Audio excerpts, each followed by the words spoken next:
नमस्कार दोस्तों, स्वागत है आपका स्टडी फॉर सिविल सर्विसेज में। वीडियो को पूरा देखिए। कोई भी आपका फीडबैक है, कोई सजेशन है, तुरंत वीडियो में कमेंट करके जरूर बताइए। अच्छा लगे तो वीडियो लाइक जरूर कर लीजिए और ऐसे वीडियो लगातार फ्री में पाने के लिए चैनल को तुरंत सब्सक्राइब कर लीजिए और बेल आइकन को जरूर टैप कर लीजिए ताकि आगे भी सारे वीडियो आपको मिलते रहे। यूट्यूब में फॉलो करते हैं तो प्लीज ये वाला फ्री टेलीग्राम चैनल जरूर ज्वाइन कर लीजिएगा। सारे नोटिफिकेशन, सारे अपडेट यहीं पे आते हैं, ध्यान रखिएगा। स्टडी फॉर सिविल सर्विसेज का कोई भी पेड ग्रुप अगर आपको ज्वाइन करना है तो सिर्फ 856480560660897523860445 यही नंबर है हमारे, सिर्फ जहां पे कॉल या व्हाट्सएप कर सकते हैं।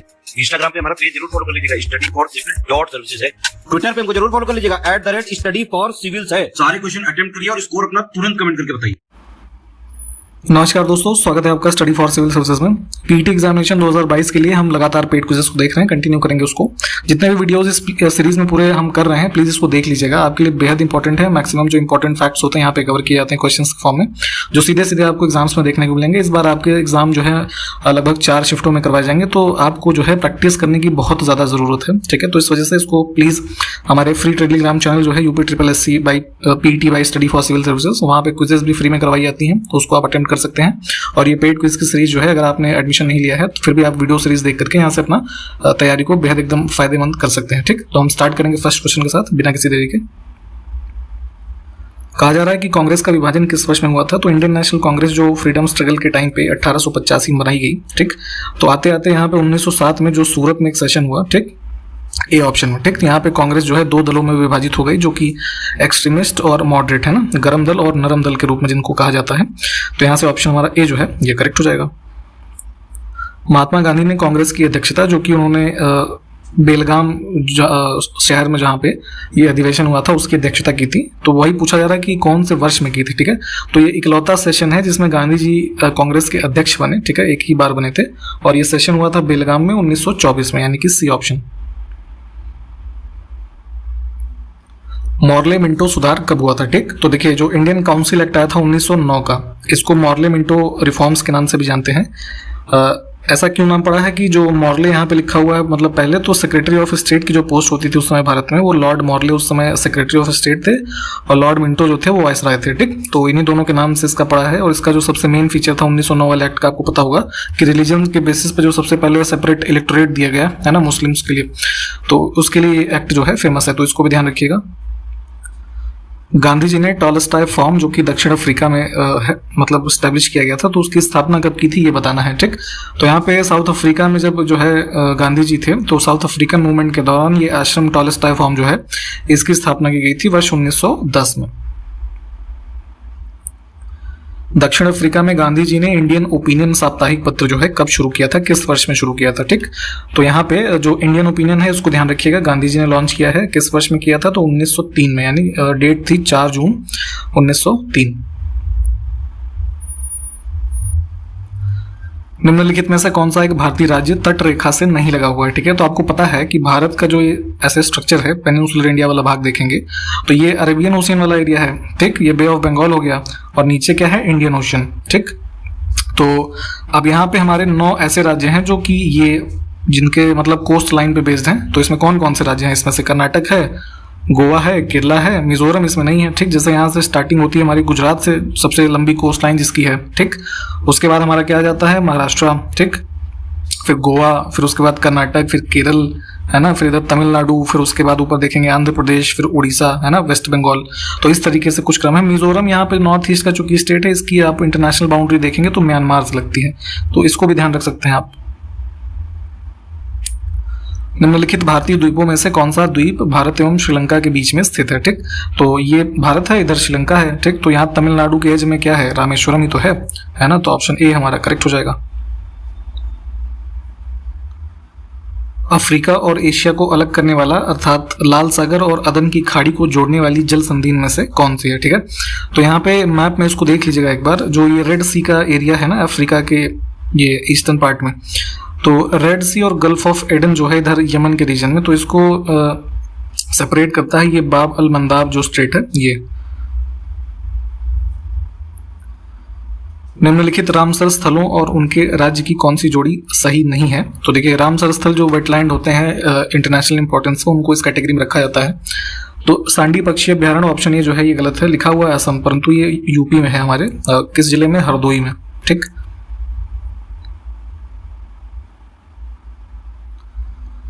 निम्नलिखित में से कौन सा युग्म सही सुमेलित नहीं है? तो देखिए कुछ घास के मैदान है विश्व के और उनके कहाँ पे पाए जाते हैं वो क्षेत्र लिखे हुए हैं। ठीक, तो देखिए अलग अलग देशों में जो ग्रासलैंड्स उसको अलग अलग नामों से जानते हैं। वेल्ड जो है साउथ अफ्रीका में है, टैगा यूरोप और एशिया के जो ग्रासलैंड है उसको कहते हैं, डाउन्स ऑस्ट्रेलिया के क्षेत्र में, पंपास के लिए अमेरिका लिखा है। तो एक चीज ये ध्यान रखिए, जहां पे सिर्फ अमेरिका शब्द आपको लिखा मिले तो उसका मतलब होता है यूएसए, यानी कि यूनाइटेड स्टेट्स ऑफ अमेरिका, जो कि नॉर्दर्न अमेरिका वाला रीजन है। ठीक, और दक्षिण अफ्रीका लिखे तो फिर ये जो साउदर्न अमेरिका वाला पार्ट है जहां पे ये अर्जेंटीना, चिली, ब्राजील, ये सब जो देश हैं, तो उसको वहां पे दक्षिण अमेरिका के रूप में संदर्भित किया था। तो अर्जेंटीना वगैरह के रीजन में देखेंगे तो पंपास ग्रासलैंड यहाँ पे पाए जाते हैं। ठीक, तो इस वजह से सुमेलित नहीं था। निम्नलिखित में से कौन सा सही सुमेलित नहीं है, फिर से देख लेते हैं। तो यहाँ पे देखिए कुछ कॉमन नेम लिखे हैं और उनके केमिकल नेम एलिमेंट्स के हमारे क्या हैं, ठीक, वो लिखे हुए हैं। तो नीचे के 3 तो ठीक है, जिप्सम वाला ऑप्शन जो हमारा है ये गलत है, इसमें कॉपर सल्फेट लिखा है, बेसिकली ये कैल्शियम सल्फेट होता है, फॉर्मूला इसका होता है CaSO4.2H2O। ठीक, तो इसको ध्यान रखिएगा। जलियांवाला बाग हत्याकांड के बाद निम्नलिखित में से किसने कैसर-ए-हिंद की उपाधि जो है वो त्याग दी थी? ठीक, तो आपको पता होगा कि जो रॉलेट एक्ट के विरोध में जो है यहाँ पे फिर एक गैदरिंग हुई थी जलियांवाला बाग अमृतसर में, जो डॉक्टर सत्यपाल और सैफुद्दीन किचलू के अरेस्ट की वजह से प्रोटेस्ट कर रहे थे लोग। तो उसी क्रम में जनरल डायर के ऑर्डर पे जो काफी सारे लोगों की हत्या हुई, जिसको आप जलियांवाला बाग हत्याकांड के नाम से जानते हैं। ठीक, 13 अप्रैल 1919 की घटना जो थी। ठीक, तो इसी जो है हत्याकांड के उपरांत जो ब्रिटिशर्स के द्वारा कैसर-ए-हिंद की उपाधि महात्मा गांधी जी को दी गई थी, ठीक है, तो इन्होंने इसको वापस कर दिया था। C option. निम्नलिखित कांग्रेस अधिवेशन और उसके अध्यक्ष की कौन सी जोड़ी सुमेलित नहीं है? ठीक, तो देखिए अभी हमने ऊपर ही बेलगाम अधिवेशन गांधी जी वाला देखा था। ठीक, और उसके बाद कानपुर अधिवेशन में सरोजनी नायडू हैं, अंबिका चरण मजूमदार जो हैं 1916, जो लखनऊ पैक्ट के नाम से आप जानते हैं, जहाँ पे दोनों जो ग्रुप्स हो गए थे कांग्रेस के वो मिलते हैं। और इसमें हमारा जो सी ऑप्शन है गलत है। गया अधिवेशन जो 1922 का है, इसके अध्यक्ष थे ये आपका Chittaranjan Das.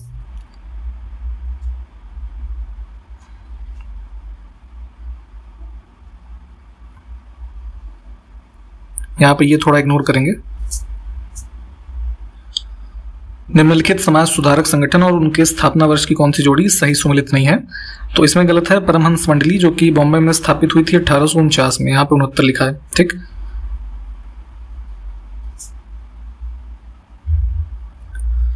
Green peas international का मुख्यालय कहाँ पर स्थित है? ठीक है, तो एक इंटरनेशनल ऑर्गेनाइजेशन है ग्रीन पीस, है ना, और इसका जो हेडक्वार्टर है ये एम्स्टरडैम में है। ठीक है, जो कहाँ पे है, नीदरलैंड में। रेड डाटा बुक किससे संबंधित है? ठीक है, तो जो विलुप्त होने वाली प्रजातियों की सूची होती है, जो हमारे वाइल्ड लाइफ स्पीशीज हैं, ठीक है, इनके संबंध में डेटा जो है इसमें मेंशन किया जाता है। अच्छा, ये कौन रिलीज करता है, जरा कमेंट करके बताइए। तो रक्त में प्लाज्मा का प्रतिशत कितना होता है? ठीक है, तो ह्यूमन बॉडी में जो हमारा ब्लड होता है उसमें प्लाज्मा से मिलकर के भी वो बना होता है। प्लाज्मा का काम बेसिकली क्या होता है कि जो हमारे बॉडी में वाटर, सॉल्ट्स हैं, एंजाइम्स हैं, इन सबको कैरी करता है। ठीक, तो एक ये जो हमारा लाइट येलो कलर का लिक्विड है रक्त में, इसकी जो रक्त में प्रतिशत है वो लगभग 55% होती है। निम्नलिखित में से कौन सा रोग प्रोटोजोआ के कारण नहीं होता है? ठीक है, तो देखिए वायरस की वजह से जो डिजीज होती हैं, बैक्टीरिया से होती हैं, प्रोटोजोआ से होती हैं, है ना, ये सब आपको पता होना चाहिए। तो यहाँ पे अगर हम देखेंगे तो डिफ्थीरिया की जो बीमारी है ये बैक्टीरिया से होती है। थैलेसीमिया एक वंशानुगत बीमारी है जो किसको प्रभावित करती है? ठीक है, तो ह्यूमन बॉडी में अगर आप देखेंगे तो ये एक जो है आपके पीढ़ी दर पीढ़ी जो है बीमारी हो सकती है थैलेसीमिया, और ये हमारे रक्त से बेसिकली संबंधित एक बीमारी है, जिसमें होता क्या है कि जो ह्यूमन बॉडी में हमारा ये ब्लड में हीमोग्लोबिन की कह लीजिए जो मात्रा नॉर्मल होती है, तो थैलेसीमिया की बीमारी अगर आपको है तो वो नॉर्मल से कम ही होता है। ठीक, तो सी ऑप्शन को चूज करेंगे। एक सर्विस है भारत में, इंडियन सिविल अकाउंट सर्विस। ठीक, तो इनके द्वारा 46वां सिविल अकाउंट्स दिवस अभी हाल ही में जो है किस दिन मनाया गया है? ठीक, तो ये मनाया गया 2 मार्च को। प्रत्येक वर्ष नागरिक सुरक्षा दिवस जो है किस दिन मनाया जाता है? ठीक है, सिविल डिफेंस डे, तो ये मनाते हैं जो है 1 मार्च को। अगला है कि दिल्ली चलो और तुम मुझे खून दो, मैं तुम्हें आजादी दूंगा, ये नारा किसने दिया है? ठीक है, तो फ्रीडम स्ट्रगल के टाइम के काफी फेमस नारे हैं जो कि सुभाष चंद्र बोस जी के द्वारा दिए गए। भारत की अंतरिम सरकार का गठन कब किया गया, ठीक है। इंटरिम गवर्नमेंट जो फॉर्म हुई थी आजादी से पहले, है ना, तो वर्ष 1946 में। अंतरिम सरकार के सदस्यों और उनके विभाग जो है कौन थे, तो उसमें कौन सा युग्म सुमेलित नहीं है यहाँ पे। तो देखिए जो अंतरिम सरकार हमारी चली आज़ादी के पहले तक, तो उसमें यहाँ पे जो ये नीचे डिपार्टमेंट्स लिखे हैं इसके मंत्री जो रहे, तो इसमें गलत है ऑप्शन डी, ठीक। इसमें देखिए लियाकत अली जो लिखा है स्वास्थ्य मंत्री के रूप में, तो बेसिकली जो स्वास्थ्य का डिपार्टमेंट है कह लीजिए, तो ये लीड कर रहे थे मुस्लिम लीग के ही सदस्य थे, गजनफार अली खान नाम था इनका, ठीक है। जो लियाकत अली हैं इनके पास आपका जो है ये फाइनेंस वाला डिपार्टमेंट था, ठीक। बाकी के सारे ऑप्शंस ठीक हैं, इसको देख लीजिए एक बार। जवाहरलाल नेहरू ने भारत के प्रधानमंत्री के रूप में शपथ कब ली थी, ठीक। तो जो है आज़ादी पावर, ये ब्रिटिशर्स से पावर ट्रांसफर होने के बाद 15 अगस्त 1947 को ही इन्होंने, और जो इनके द्वारा चुनी गई काउंसिल ऑफ मिनिस्टर्स थी, इन्होंने ओथ ली थी। भारत का संविधान जो है कब लागू हुआ, यानी कि संविधान कॉन्स्टिट्यूएंट असेंबली के द्वारा बनाया गया और कब से फोर्स में आया है। तो देखिए संविधान सभा ने संविधान को बनाया और उसको अडॉप्ट कर लिया था 26 नवंबर 1949 को, ठीक। कुछ प्रावधान इस डेट में भी लागू हो गए थे, परंतु पूरी तरीके से हमारा संविधान जो इफेक्ट में आया है वो 26 जनवरी 1950 से आया है। भारत का अंतिम गवर्नर जनरल जो है कौन था, ठीक। तो देखिए कंफ्यूज मत होइएगा कभी, जैसे ऑप्शन में दिया है लॉर्ड माउंटबेटन ना, तो ब्रिटिशर्स के रूप में तो खैर जब ये दो नेशन डिवाइड हो गए इंडिया और पाकिस्तान, तो यहाँ पे इंडिया ने जो है इनको ही चुन लिया था गवर्नर जनरल के रूप में, लॉर्ड माउंटबेटन को। इनके बाद जो है सी राजगोपालाचारी जो है ये बनाए गए थे, है ना। तो अंतिम भारत के गवर्नर जनरल जो है सी राजगोपालाचारी जी थे, तो ध्यान रखिएगा ऑप्शन सी करेक्ट है। भारत की 1947 में साक्षरता दर जो है कितनी प्रतिशत थी, 2 बार लिखा गया है, थोड़ा इग्नोर करेंगे। तो जैसे अभी रिसेंट में आप 2011 के सेंसस का डेटा पढ़ते हैं ना, तो उसी प्रकार जब आज़ादी मिली तो लगभग हमारी उस समय की जितनी जनसंख्या थी सिर्फ 18% के आसपास लोग ही साक्षर थे। भारत में पहला आम चुनाव यानी कि जो जनरल इलेक्शंस होते हैं लोकसभा के लिए, वो कब हुए थे। तो आज़ादी के बाद 50 में जो हमारा कॉन्स्टिट्यूशन लागू हो गया, उसके बाद 1951 से 52 के दौरान जो है चुनाव हुए, और उसके बाद 52 में जाकर के जो पहली सरकार, निर्वाचित सरकार है भारत की, वो चुनी गई, ठीक।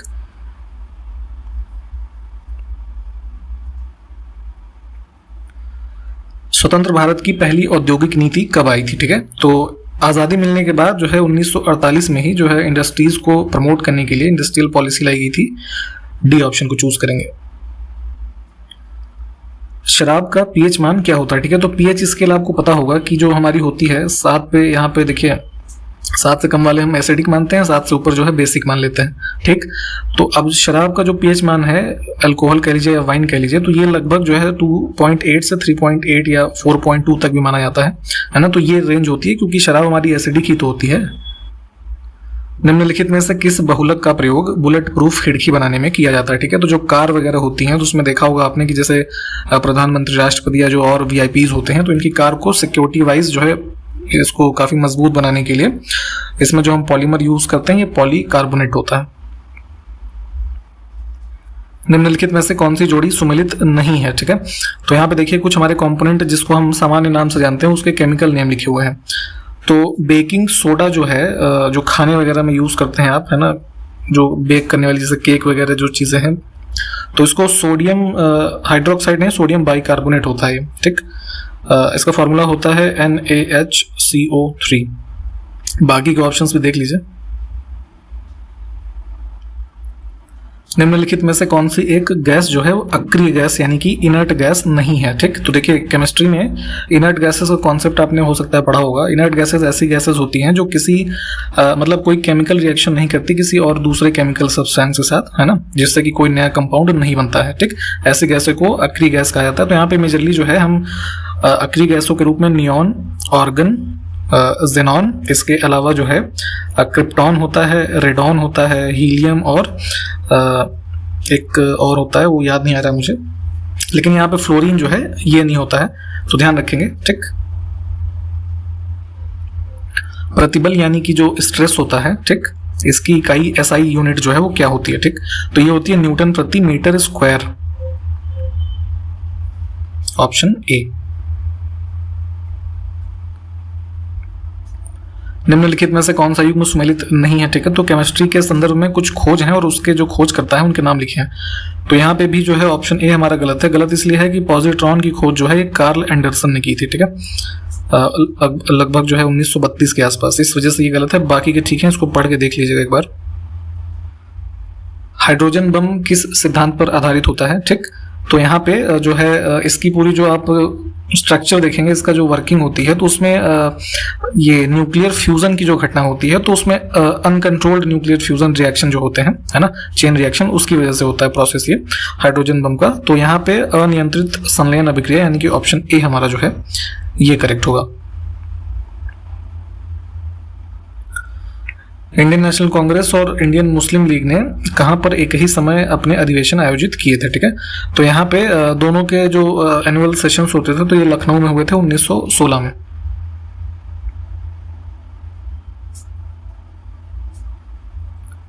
निम्नलिखित में से किस नगर की स्थापना फिरोज शाह तुगलक द्वारा नहीं की गई है, ठीक।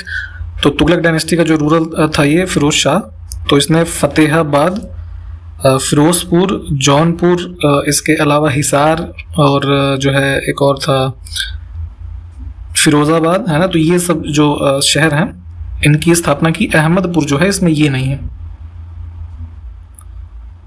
15 अगस्त से 17 अगस्त 2022 तक अंतर्राष्ट्रीय सुरक्षा पर मास्को सम्मेलन जो है रशिया में आयोजित हुआ, तो इसका कौन सा संस्करण था ये, ठीक। तो इंटरनेशनल सिक्योरिटी पे ये कॉन्फ्रेंस है, ये 2022 वाला 10वां सेशन है। नमस्ते योजना सामाजिक न्याय एवं अधिकारिता मंत्रालय और किस मंत्रालय का एक संयुक्त उद्यम है, ठीक। तो अभी एक जॉइंट इनिशिएटिव शुरू किया गया है नमस्ते योजना। इसमें जो यूनियन सोशल जस्टिस मिनिस्ट्री है और housing and urban affairs ministry है ना, ये दोनों शामिल हैं। डी ऑप्शन को चुनेंगे। इसका एक फुल फॉर्म है नमस्ते का, नेशनल एक्शन फॉर ये मैकेनाइज्ड सैनिटेशन इकोसिस्टम। बेसिकली इसका उद्देश्य इस योजना का यही है कि जो शहरी क्षेत्रों में सफाई कर्मचारी होते हैं, स्पेशली जो ये गटर वगैरह साफ करने वाले, मेन होल वगैरह, तो काफ़ी जो है ये घातक काम होता है, इसमें लोगों की जान मान चली जाती है। तो उन सब चीज़ों को जो है एक ऐसा इकोसिस्टम डेवलप करना है जहाँ पे सैनिटेशन वर्कर्स को सिक्योरिटी मिले और उसमें मशीन का ज़्यादा उपयोग हो, ताकि लोगों की जान वगैरह जो है ज़्यादा उसमें जोखिम में ना पड़े। अगस्त 2022 में जारी रिपोर्ट के अनुसार भारत के कितने शहरों ने खुद को सफाई मित्र सुरक्षित शहर घोषित किया है, ठीक। तो ये रिपोर्ट किसके द्वारा जारी की गई है आपको ये बताना है, और इसमें सफाई मित्र सुरक्षित शहर जो घोषित किए गए हैं उनकी कुल संख्या है 500, ठीक। कमेंट करके बताइएगा इसको जरूर। हाल ही में भारत ने किस देश को एक डॉर्नियर समुद्री टोही विमान जो है, एक मैरीटाइम जो ये आपका कह लीजिए इंफॉर्मेशंस वगैरह गैदर करने के लिए, इंटेलिजेंस के लिए यूज होते हैं ऐसे डॉर्नियर एयरक्राफ्ट्स, तो इसको उपहार में किसको दिया है, किस देश को? तो भारत ने दिया है ये श्रीलंका को। 30 अगस्त से 5 सितंबर तक युद्धाभ्यास जिसका नाम है ये वॉस्टॉक 2022, ठीक, किस देश में आयोजित किया जाएगा? तो ये एक जो है मिलिट्री एक्सरसाइज है जिसमें ये होगा, तो ये यहाँ पे रशिया में है ना, सी ऑप्शन करेक्ट होगा। इसमें अगर आप देखें तो रशिया, भारत, चीन, बेलारूस, मंगोलिया, तजाकिस्तान, है ना, इन सब की जो सेनाएं हैं इसमें शामिल होंगी। हर घर जल प्रमाणन प्राप्त करने वाला देश का पहला राज्य कौन सा बन गया है, ठीक है। तो जो जल जीवन मिशन के अंतर्गत यहाँ पे हर घर जल वाला कॉन्सेप्ट है, तो ऐसा सर्टिफिकेट जो सर्टिफाइड है कि हर घर जल वाला राज्य बन गया है, तो यह है गोवा। हाल ही में केंद्रीय मंत्री नितिन गडकरी ने किस शहर में भारत की पहली डबल डेकर वातानुकूलित बस का उद्घाटन किया है, ठीक है। तो यहाँ पे जो फ्यूल है इसमें ये इलेक्ट्रिक मोड में है, ठीक है। तो इन्वायरमेंट फ्रेंडली बस एक सर्विस है, डबल डेकर यानी कि जो 2 फ्लोर की बस होती है, नीचे भी लोग बैठते हैं, ऊपर भी बैठते हैं, ठीक। तो इसको इनॉग्रेट किया है हमारे जो रोड ट्रांसपोर्ट वाले मंत्री हैं नितिन गडकरी जी, है ना। तो कहाँ पे किया है? महाराष्ट्र के मुंबई में। Indian film festival of Melbourne 2022, है ना। तो ये अभी ये फिल्म फेस्टिवल ऑफ मेलबर्न जो है ऑस्ट्रेलिया में आयोजित हुआ, तो इसमें किस अभिनेता को, किस भारतीय अभिनेता को लीडरशिप इन सिनेमा अवार्ड जो है इससे सम्मानित किया गया है? तो ये अवार्ड मिला है इस कैटेगरी में अभिषेक बच्चन को। हाल ही में प्रकाशित पुस्तक do different the untold Dhoni, ठीक है, किसने लिखी है? तो ये पूर्व क्रिकेटर जो है MS धोनी, उनके ऊपर एक तरीके से लिखी हुई किताब, जिसमें जॉय भट्टाचार्य और अमित सिन्हा ये 2 लोग शामिल हैं। सी ऑप्शन को चुनेंगे। और इसी प्रश्न के साथ इस वीडियो को यहाँ पे हमने कंप्लीट किया है। नेक्स्ट वीडियो में मिलेंगे आपसे, तब तक के लिए नमस्कार, जय हिंद।